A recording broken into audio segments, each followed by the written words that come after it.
The stars shimmered like diamonds scattered across the velvet expanse of space, their cold light casting faint shadows on the metallic hull of the human warship drifting silently in orbit.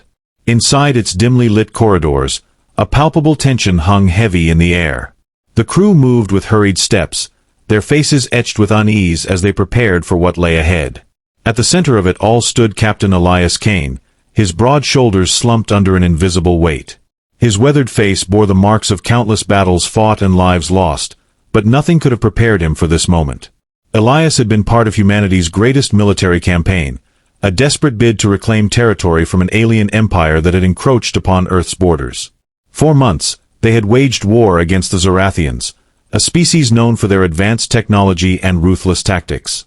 Victory had seemed within reach until now, when everything unraveled in ways no one could have predicted. It started with a message, a transmission unlike any other intercepted by human forces. Instead of threats or demands for surrender, the communication carried a voice both commanding and melodic, dripping with authority yet tinged with something almost playful. It was the voice of Queen Lysara, ruler of the Zorathian Empire, who declared herself not only victorious but also deeply intrigued by the resilience of humanity. Her words were simple yet devastating. She required a consort, specifically a human male soldier, to solidify her reign through union. Failure to comply would result in the execution of every single member of the captured fleet. As the transmission echoed through the ship's speakers, silence fell over the crew. Panic simmered beneath the surface, eyes darting between comrades as if searching for answers none could provide. They were trapped, cornered by a choice far more sinister than mere death. To refuse meant certain annihilation. To accept meant stepping into the unknown, surrendering one man to the whims of a being whose motives remained shrouded in mystery. Elias clenched his fists at his sides, his jaw tightening as he processed the gravity of the situation. He knew what awaited them if they resisted, destruction on a scale unimaginable. Yet, the thought of sacrificing one of his own gnawed at his conscience. He turned to face his men, their expressions ranging from fear to defiance, each silently pleading for guidance. Somewhere among them stood the individual fated to bear the burden of this impossible decision. And somewhere deep inside, Elias feared it might be him. In the heart of the command deck, surrounded by flickering screens displaying maps of star systems and tactical readouts, Captain Elias Kane wrestled with the enormity of the task before him. Every muscle in his body tensed as he paced back and forth, the weight of responsibility pressing down harder with each step. The Queen's ultimatum reverberated in his mind, her voice hauntingly serene yet laced with steel. She demanded a human male soldier. Not just any man, but someone worthy enough to stand beside her as her consort. How could he possibly choose? The crew watched him cautiously, their faces pale beneath the harsh fluorescent lights. Some shifted uncomfortably, avoiding eye contact, while others stared openly, their gazes filled with a mixture of dread and quiet resolve. Each man aboard the ship understood the stakes. If no volunteer stepped forward, the decision would fall to Elias. And though he was their captain, trusted leader, and protector, the thought of handpicking one of his own felt like signing a death warrant, or worse. "Captain," Lieutenant Marcus Hale finally spoke up, his voice steady despite the tremor in his hands. "You can't make this call alone." Elias stopped mid-stride, turning sharply to face Marcus. The lieutenant was young, barely 25, with sharp features and an unwavering sense of duty. He had proven himself countless times in battle, earning respect far beyond his years.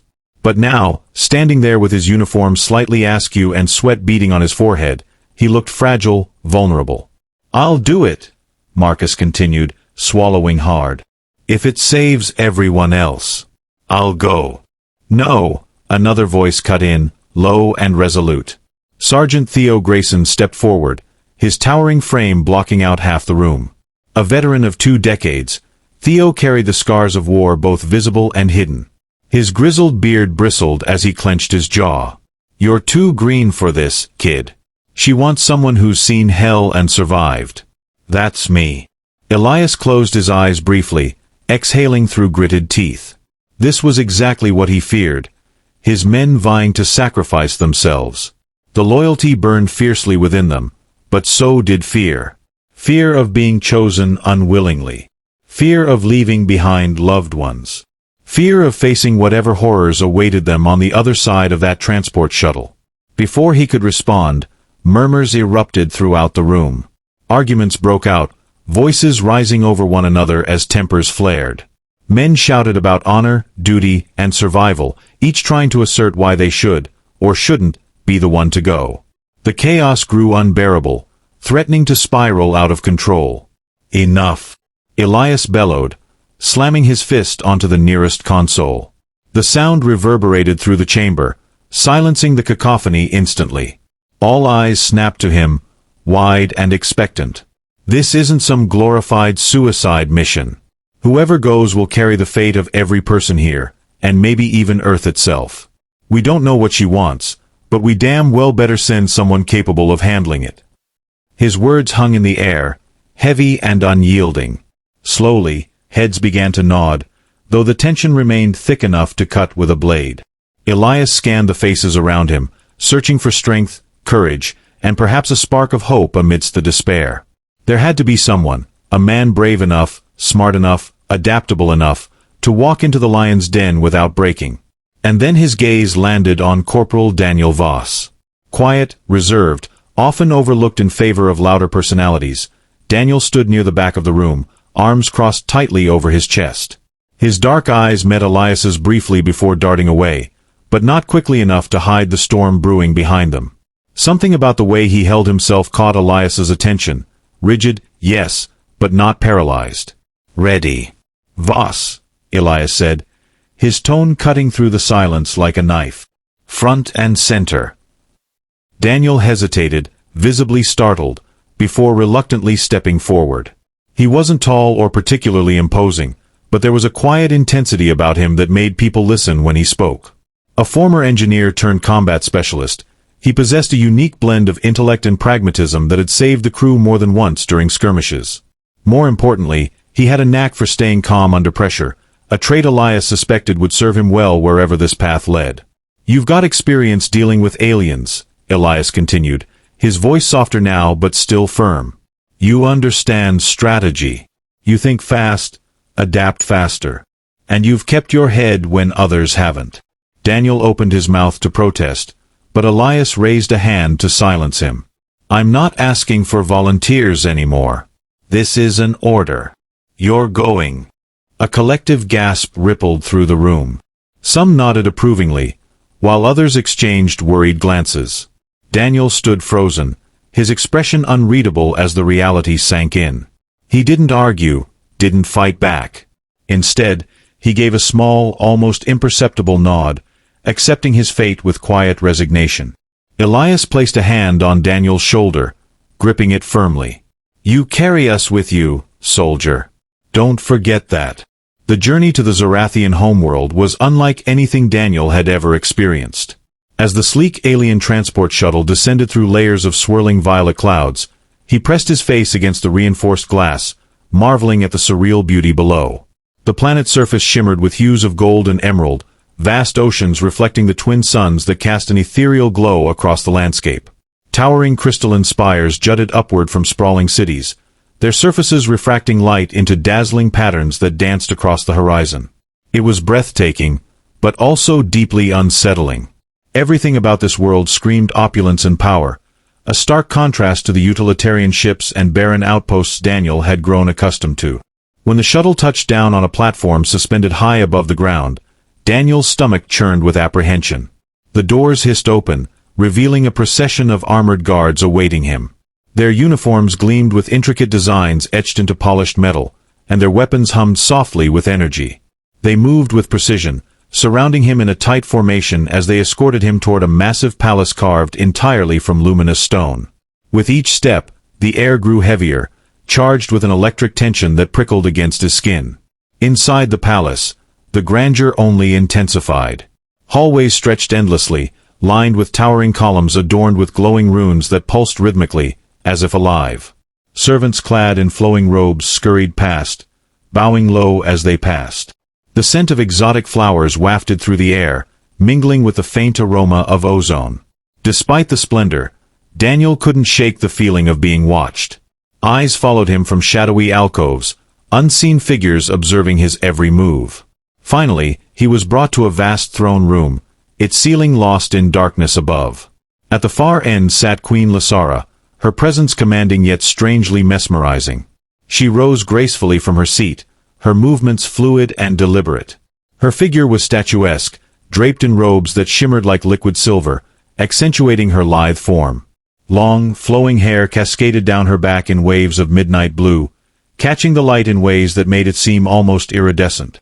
But it was her eyes that held Daniel captive, large, almond-shaped, and radiant with an inner fire that burned with intelligence and authority. She descended the steps leading up to her throne, her gaze never wavering from his. Up close, she was even more striking, her features perfectly symmetrical yet undeniably alien.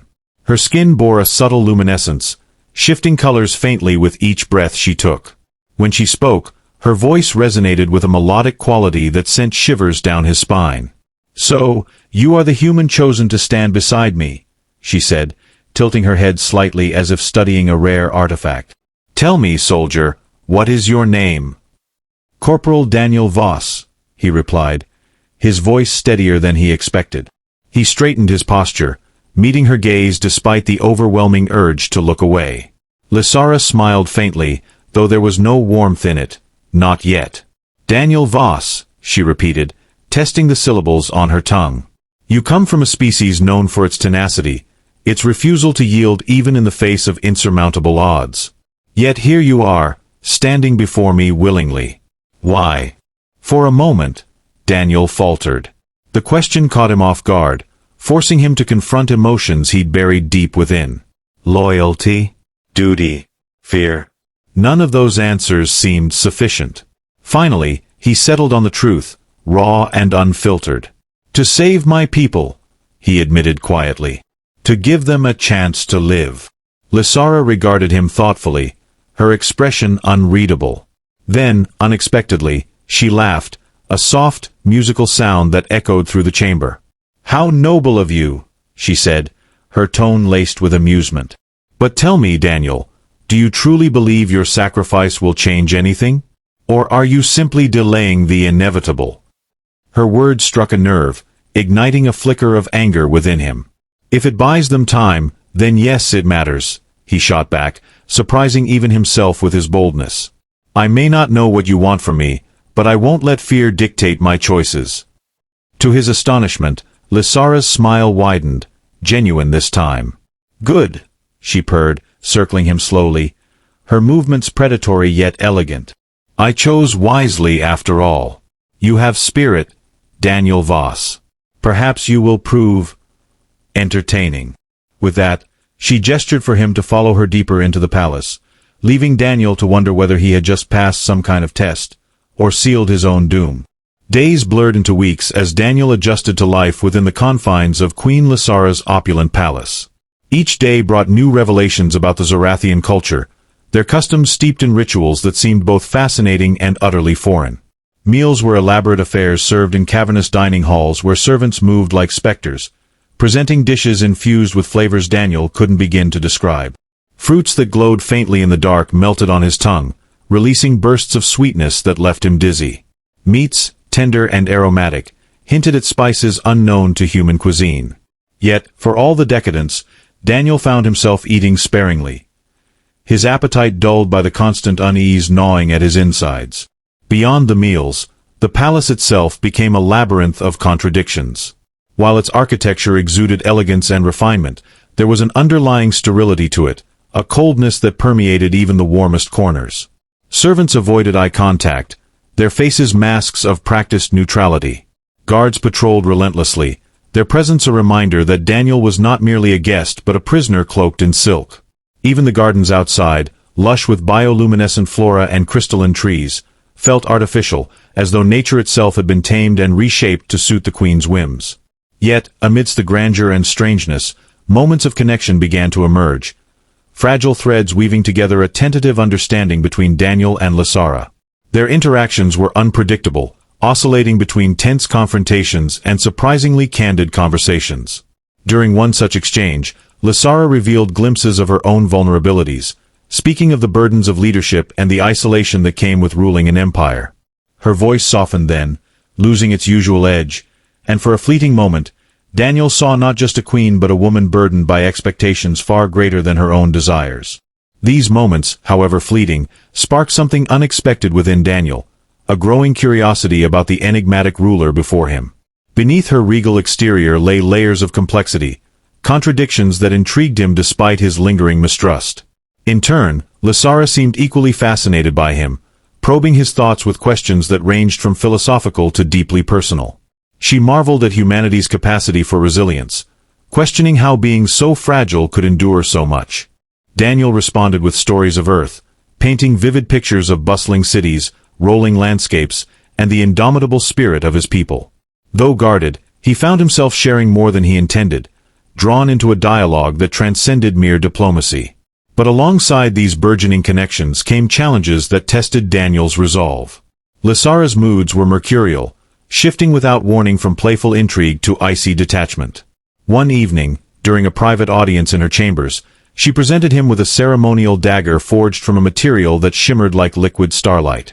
"A gift," she said, placing it in his hands with an unreadable expression. "A symbol of trust." Yet when he hesitated, unsure of its significance, her demeanor shifted abruptly. "Do you doubt my sincerity?" she demanded, her voice sharp enough to cut glass. Daniel stammered an apology, clutching the dagger tightly as she dismissed him with a wave of her hand. Such incidents left Daniel walking a razor's edge, never certain whether he pleased or displeased her. Still, he clung to the hope that his presence might serve a purpose beyond mere compliance.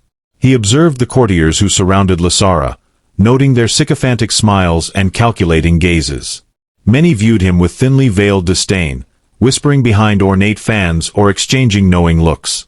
Some openly mocked him, their disdain manifesting in subtle insults disguised as compliments. Yet others watched him with cautious interest, perhaps sensing that his arrival signaled a shift in the delicate balance of power within the palace.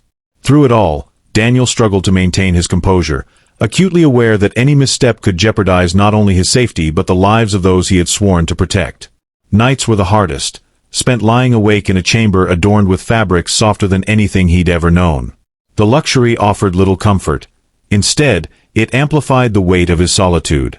He thought often of his crewmates, wondering if they were safe, if they remembered him. Guilt gnawed at him, compounded by the knowledge that he might never see them, or Earth, again. Despite the turmoil, Daniel couldn't deny the seeds of transformation taking root within him. The longer he stayed, the more he realized that survival required more than physical endurance. It demanded adaptation, empathy, and a willingness to embrace uncertainty. And though the path ahead remained shrouded in mystery, he resolved to navigate it with the same determination that had brought him this far. As days turned into months, the dynamics between Daniel and Queen Lysara evolved in ways neither of them could have anticipated. Initially, their interactions had been marked by a palpable tension, a dance of dominance and submission played out against the backdrop of the opulent palace. Yet, over time, cracks began to form in the rigid roles they had assumed. Lysara, who had once approached Daniel with an air of detached superiority, found herself increasingly drawn to his quiet strength and unyielding resolve. His refusal to cower before her, even in moments of vulnerability, intrigued her in ways she hadn't expected. For the first time in centuries, she encountered someone who challenged her perceptions, not through defiance, but through authenticity. During one particularly heated exchange, Daniel dared to question her methods of governance, pointing out the disparity between the lavish excess of the palace and the struggles faced by those outside its gilded walls. "Your people worship you," he said, his voice steady despite the flicker of anger in her eyes. "But do they truly love you? Or do they fear what happens if they don't?" The room fell silent, the weight of his words hanging heavily in the air. For a moment, Lysara appeared poised to retaliate, her fingers curling into fists at her sides. But then, something shifted. Her expression softened, and she turned away, gazing out a window overlooking the sprawling city below. "Perhaps you're right," she murmured, almost to herself. "Perhaps I've forgotten what it means to lead with compassion." That conversation marked a turning point in their relationship. Slowly, tentatively, they began to lower their defenses, allowing glimpses of vulnerability to seep through the armor they wore so carefully. Lysara confided in Daniel about the loneliness of her position, the crushing responsibility of maintaining order in an empire teetering on the brink of chaos. In turn, Daniel shared fragments of his own life, the camaraderie of his fellow soldiers, the sacrifices he had made, and the dreams he had abandoned in service of a cause larger than himself. These shared intimacies wove a fragile thread of trust between them, binding them in ways neither fully understood. Yet, as their bond deepened, external pressures mounted. Word spread throughout the court of the unusual rapport between the human prisoner and the queen, sparking whispers of dissent among the nobility. Courtiers who had once dismissed Daniel as a mere curiosity now viewed him as a threat, a potential usurper of influence over Lysara. Their resentment manifested in subtle acts of sabotage, poisoned rumors, stolen belongings, and veiled threats delivered in hushed tones. Daniel bore these indignities stoically, refusing to give his detractors the satisfaction of seeing him falter. But the strain began to show, etched into the lines of fatigue around his eyes and the stiffness of his posture during formal gatherings. Lysara, too, faced mounting resistance. Members of her council questioned her judgment, accusing her of prioritizing personal indulgence over the welfare of the empire. Some went so far as to suggest that her infatuation with the human was a sign of weakness, a flaw that could be exploited by rival factions seeking to overthrow her rule. The political machinations within the palace grew increasingly volatile, forcing Lysara to tread carefully lest she lose control of the delicate balance she had worked so hard to maintain. Amidst this turmoil, Daniel found himself grappling with conflicting emotions. On one hand, he felt a growing sense of kinship with Lysara, a connection that transcended their differences. On the other, he remained painfully aware of the precariousness of their situation. Every word they exchanged, every glance they shared, carried the risk of being misinterpreted or weaponized against them. The knowledge weighed heavily on him, a constant reminder that their tentative alliance existed on borrowed time. One evening, as they walked together through the palace gardens, bathed in the soft glow of twilight, Lysara paused beside a fountain shaped like intertwining serpents. She reached out, trailing her fingers along the cool stone before turning to face Daniel. "Do you regret coming here?" she asked, her voice barely above a whisper. The question caught him off guard, and for a moment, he struggled to find an answer. Regret implied choice, agency, things he hadn't truly possessed from the beginning. But as he looked into her luminous eyes, he realized that regret wasn't the emotion consuming him. It was something far more complex, a yearning for clarity, for resolution, for a future where neither of them had to choose between love and survival.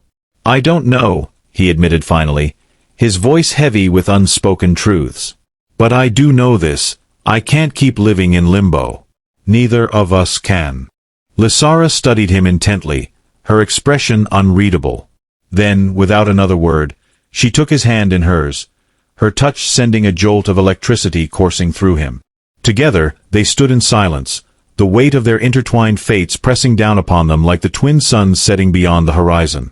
In the depths of the palace, amidst the ceaseless murmurings of courtiers and the looming specter of rebellion, Daniel found himself drawn inexorably toward Queen Lysara. Each interaction between them was a tapestry woven with threads of challenge and revelation, pulling them closer despite the chasm of their origins. In her presence, Daniel discovered facets of himself that he had long suppressed, emotions raw and untamed, desires that defied the boundaries of logic and reason. Her allure was magnetic, an irresistible force that drew him into uncharted territories of the heart. Yet, with every step deeper into this emotional labyrinth, the stakes grew perilously high. Lysara, for all her imperial majesty, was not immune to the pull of Daniel's humanity. His steadfast courage, his unyielding moral compass, stirred within her a longing she had never dared to acknowledge. It was a dangerous inclination, one that threatened the very foundation of her rule. As whispers of discontent swirled around them, she recognized the precarious precipice upon which they balanced.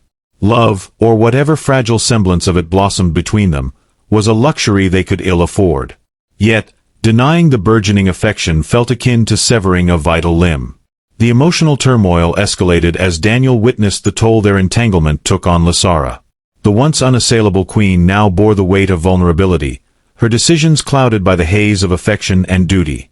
In council meetings, her gaze often drifted to where Daniel stood, silent and observant, a beacon of solace in her tempestuous world.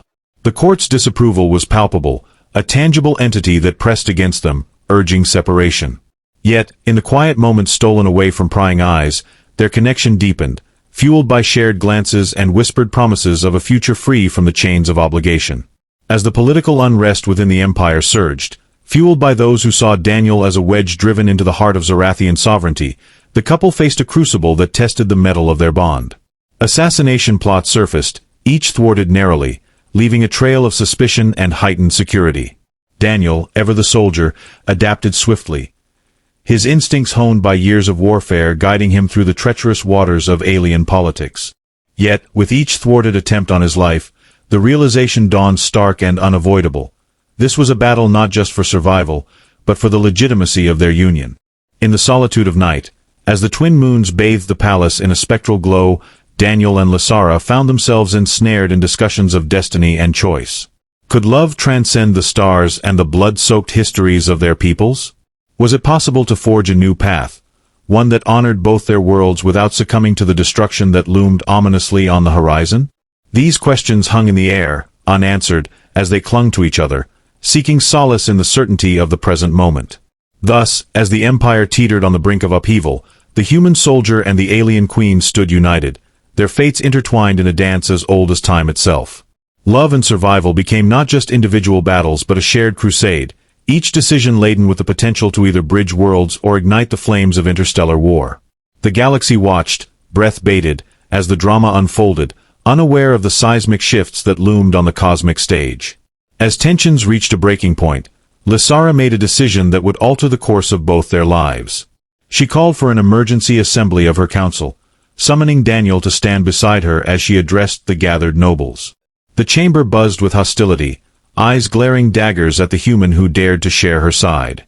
Ignoring their venomous stares, Lysara declared her intention to legitimize Daniel as her consort, not through force or coercion, but by invoking an ancient Zarathian ritual known as the bonding. It was said to unite two souls across species, forging a connection so profound it could not be undone. The announcement ignited outrage. Shouts erupted, accusations flew, and some stormed out in protest. Yet, amidst the chaos, a few remained silent, watching intently as if weighing the implications. That night, Lysara explained the ritual to Daniel. It required absolute trust, vulnerability, and a willingness to merge minds, and potentially risk losing oneself entirely. "If we do this," she whispered, gripping his hands tightly, "there's no turning back." Daniel hesitated, fear warring with resolve.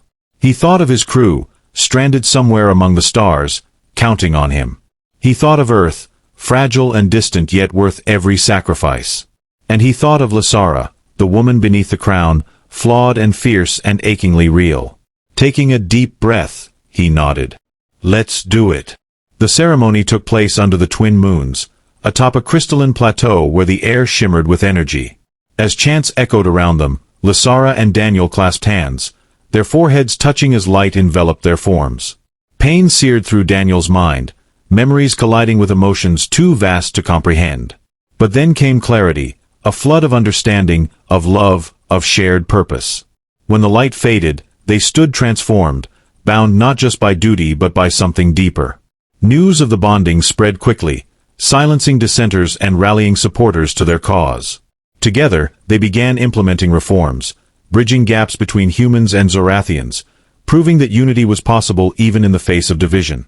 Though challenges remained, hope blossomed like dawn after endless night. Hand in hand, Daniel and Lysara faced the future, ready to rewrite the stars themselves.